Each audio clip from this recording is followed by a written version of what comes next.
Previously on the Vampire Diaries, Klaus arrived, taking control of Alaric's body. To thwart Klaus' plan, Damon faked Bonnie's death. Meanwhile, Elena formed an alliance with Elijah, who revealed crucial secrets about vampires. We're the oldest vampires in the world. We are the original family, and from us all vampires were created. Elijah from the originals revealed the truth. The sun and moon curse was a fabrication by Klaus, concocted 1,000 years ago. Roman scrolls, African tribal etchings, and any other culture or continent we felt like planting it in. Elena was utterly shocked upon hearing this. Klaus wasn't just a demon, he was an artist. Klaus created the sun and moon curse to manipulate werewolves and vampires into searching for the moonstone and doppelgangers, all to break his own curse. Elijah and Klaus were once inseparable brothers. Elijah always wanted to help his brother break the curse, but a rift grew between them because of a woman. As Elijah's story reached this point, Elena suddenly received word that Klaus had caused trouble for Aunt Jenna. Elena knew she had to go check on her aunt. Elijah feared that if she left, she might not return, as Elena had deceived him more than once. She's my family, Elijah. I have to. But when Elijah heard Elena speak of her family, his heart softened, and he let her go. Elijah stood alone by the lake, his thoughts drifting back to the past. 500 years ago, he had fallen in love with the lively and adorable Katherine, but Katherine was a rare doppelganger, the key to Klaus breaking the curse. Elijah never dared to confess his feelings to Katherine. He could only stay silently by her side. But Katherine fell in love with Klaus. Klaus was a reckless, rebellious rogue who did as he pleased. Katherine was therefore very distressed. Klaus was full of charm but unapproachable. He seems to not care about me at all. Many a union has been built on much less. Is it wrong to want more? This problem with Katherine really stumped Elijah. At that moment, Klaus arrived, covered in blood, clearly having just fed. The innocent Katherine didn't mind at all, assuming Klaus had been in another fight. Klaus was the first man Katherine truly loved, with Stefan being the second. As Elijah watched Katherine and Klaus walk away, he was left standing in place, feeling desolate and full of conflicting thoughts. Elijah habitually adjusted his suit. When Elena found her Aunt Jenna, Jenna was still in shock. The truth about vampires had shattered her worldview, but it was everyone's secrecy that caused her the most grief. It turned out she was the only one left in the dark. In fact, everyone had acted with good intentions. Elena held her aunt tightly, comforting her endlessly, while Stefan remained hidden behind the door, not daring to show himself. Meanwhile, Damon took advantage of Klaus being away to visit Klaus's hideout. Katherine was trapped inside under compulsion, unable to leave, and Damon couldn't enter without an invitation. Damon brought a vial of vervain, which would protect Katherine from Klaus's next attempt at hypnosis once she drank it. You owe me. After calming Aunt Jenna, Elena planned to return to Elijah. Stefan respected her decision. At that moment, Damon happened to return home, determined not to let Elena take even the slightest risk. Just got her back. You heard me. I said let her go. When Stefan got serious, he was even more intimidating than Damon. When Elena returned to the Carroll house, Elijah greeted her with a warm smile and revealed the biggest scandal of the Originals family, one closely tied to Klaus's curse. The Originals had once been a close-knit family, but Klaus had always had a terrible relationship with their father. After they turned into vampires, the truth finally came to light. With both vampire and werewolf bloodlines, Klaus had no weaknesses and was nearly the strongest character in the series. But first, he had to break the seal on his werewolf side. Elena was stunned when she learned about the Originals family scandal from Elijah. Who would have thought that the feud between werewolves and vampires stemmed from an act of infidelity? If Klaus could break the seal on his werewolf side, he could create a new species, a hybrid of werewolves and vampires, becoming the Originals of this new race. Endangering not just vampires, everyone. But you helped him.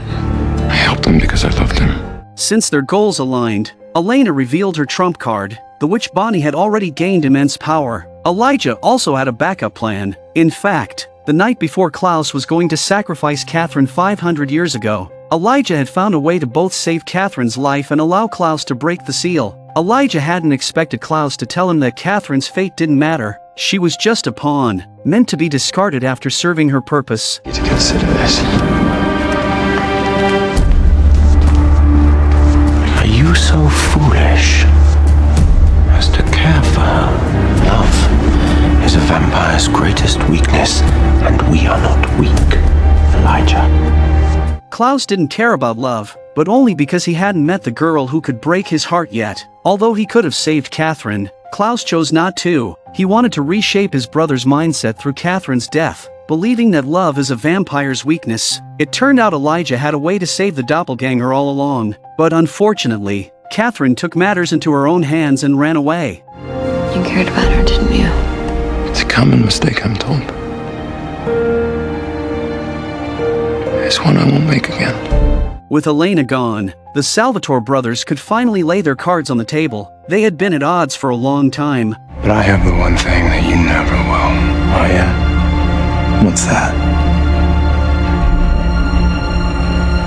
Her respect. The two brothers were in the middle of a heated fight when Elena returned. Elijah was deeply moved by the scene, as if he were seeing a reflection of himself and Klaus. After Katherine fled all those years ago, Elijah and Klaus had a massive argument. History has an uncanny way of repeating itself. Elijah forgave the Salvatore brothers for their previous disrespect. I only ask for one thing in return. What? An apology. Elijah had shown great patience and kindness, and while Stefan offered a sincere apology, Damon, like a rebellious child, scoffed at Elijah's mercy. You can all go to hell. Feeling agitated, Damon returned to his room, only to find that Andy was still there. Though Damon viewed Andy as a toy, Andy had genuinely fallen in love with him and wanted to stay with him. In a fit of frustration, Damon angrily bit Andy. Some might criticize Damon for this, but the truth is, Damon was just afraid of anyone caring about him. Get out of here before I kill you. Just go. Now!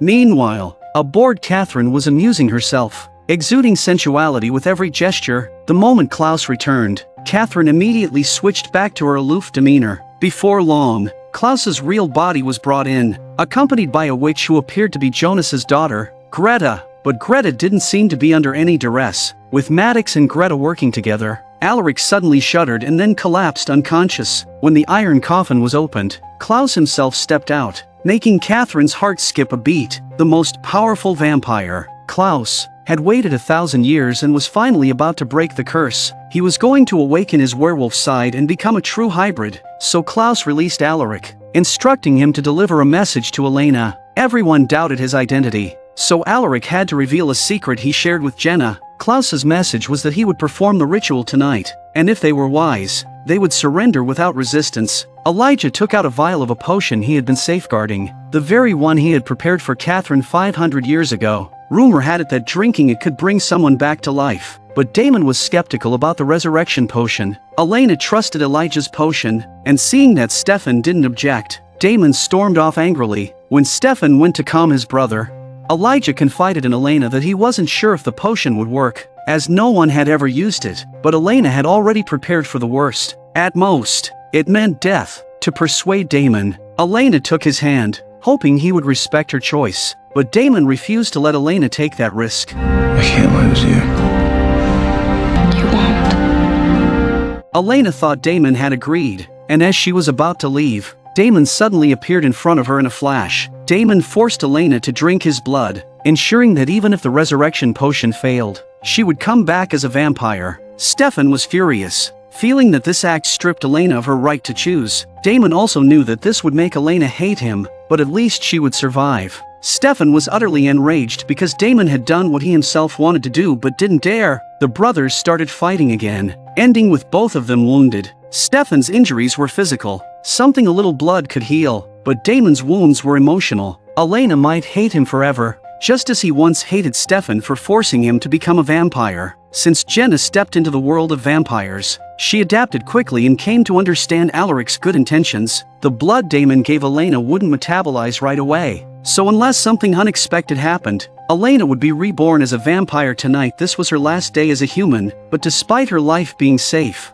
Elena couldn't bring herself to feel any joy. Stefan decided to take her somewhere. Klaus's ritual required a vampire and a werewolf. In addition to Elena, vampires were everywhere. Klaus could even turn someone into a vampire at will, but werewolves were rare, so Klaus had someone injure Carol. forcing the runaway werewolf Tyler to return to town after hearing the news. When Tyler returned, he ran into Caroline, and Jules wisely left them alone. After some small talk, Tyler and Caroline made amends. Just then, Maddox and Greta teamed up to subdue Tyler and Caroline. They were the sacrifices Klaus had chosen. Over the past few days, Matt's perspective on Caroline had started to change. She was still the same Caroline, and even Sheriff Forbes had begun to waver. This was why they had hesitated to take action. Matt was preparing to confess to Caroline when he discovered that Caroline had gone missing. A disheartened Damon happened to come to the bar for a drink, and of course, his drinking buddy Alaric was there too. To their surprise, Klaus showed up at the bar. Klaus, I presume. In the flesh. Thanks for the loaner, mate. Klaus knew that Damon never played by the rules, so he came specifically to warn him. Damon, thick-skinned as ever, asked Klaus if he could grant them a month's delay. Klaus couldn't help but laugh. So if you want to live to see tomorrow, don't screw it up. Alaric knew Damon all too well. He was definitely going to stir things up. Sure enough, Damon had a sudden idea. If he freed Klaus's sacrifices, the ritual would be delayed by another month. That way, Elena wouldn't have to die tonight, nor would she turn into a vampire. That way, Elena would forgive him for his moment of impulsive mistake. But Alaric reminded Damon that if he did this, he definitely wouldn't live to see tomorrow. Still, Damon would rather die than have Elena hate him. You gonna help me or what? What do you want me to do? This woman is so ruthless to herself. Katherine, a vampire, took the initiative to walk into the sunlight, and her pretty face was almost cooked. Klaus was very pleased. His suspicions about Katherine were dispelled. But what Klaus didn't know was that Katherine had already taken Vervain and was no longer under his control. To survive, Katherine endured and put on this act. In fact, before Klaus returned, Damon had sought out Katherine. It was from her that he learned Klaus had sent people to capture Tyler and Caroline and imprison them in the old tomb. So when Klaus came back, his sharp instincts led him to immediately compel Katherine, demanding to know if she was hiding anything from him. With Vervain in her system, Katherine couldn't be compelled, but she had to play along. Katherine thought she had successfully deceived him, but Klaus pulled a fast one. He ordered Katherine to take off her daylight bracelet and stand by the window to bathe in the sunlight. Katherine turned away, filled with anger. As the sunlight scorched her face like flames, she clenched her teeth and stood still. Klaus had a teasing look on his face because this time, he hadn't compelled Katherine at all. Yet she still obeyed. The answer was obvious. Katherine's desperate performance made Klaus feel embarrassed to expose her, and instead, he admired her a little. Meanwhile, in the tomb, Caroline was explaining recent events to Tyler. They were to be Klaus's sacrifices tonight. With the impending danger, there was no longer any room for hesitation in matters of the heart, and Tyler confessed his feelings to Caroline. Caroline had previously tried to suppress her feelings for Tyler because of Matt, but at this moment, she couldn't hold back anymore. At the same time, Damon arrived at the tomb to rescue them, only to find Maddox standing guard. Damon struck first, but Klaus's personal which was no pushover. Maddox easily overpowered Damon. Fortunately, Matt appeared just in time and took Maddox down with a shot. It turned out that after Caroline went missing, Matt had been tailing Damon. Damon didn't waste time with Matt and knocked him out with the butt of his gun. Seeing that Matt was using wooden bullets, Damon realized that Matt already knew the secret of vampires. Meanwhile, Stefan took Elena on a hike up the mountain to watch the sunset together. Elena began to ponder the pros and cons of becoming a vampire. Stefan admitted that he had often thought about turning Elena into a vampire as well, so they could be together forever. Why have you never brought it up? Because I knew if it was an option, you would have. It'd be selfish for me to ask you. Didn't stop Damon. He shouldn't have done what he did. Damon's love is selfish, but to others, it seems pure. Stefan's love is equally noble. He respects Elena, but most of the time, it's himself who ends up making sacrifices. As night fell and Stefan and Elena returned home, Klaus arrived as promised, but unexpectedly, Stefan changed his mind. He shielded Elena behind him, ready to fight Klaus to the death. In the end, at Elena's urging, Stefan restrained himself, knowing that with Damon's blood in her system, she wouldn't truly die. Klaus was very patient, giving Stefan and Elena a chance to share a final kiss.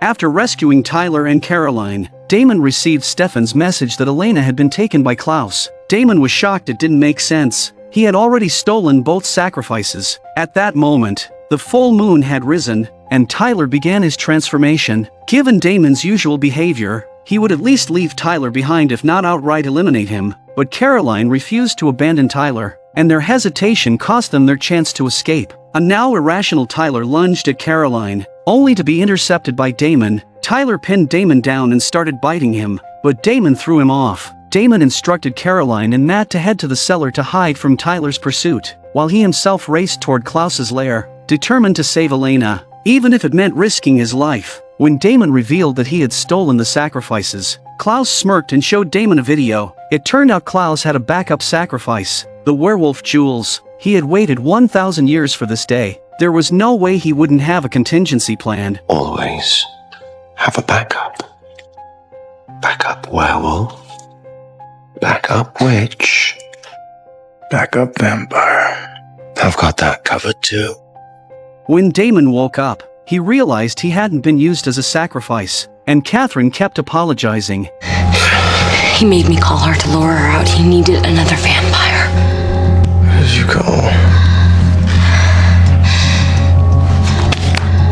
Klaus had chosen a quarry for the ritual site, with Greta in charge of escorting Elena. It turned out she was helping Klaus willingly. When they arrived at the quarry, Elena discovered that her Aunt Jenna had also been captured and she had been turned into a vampire. It turned out that Damon had been bitten on the arm while suppressing Tyler, which was why Klaus had asked Katherine to trick Jenna. Klaus could have chosen anyone as a sacrifice, but he specifically chose Jenna as punishment for Damon's interference.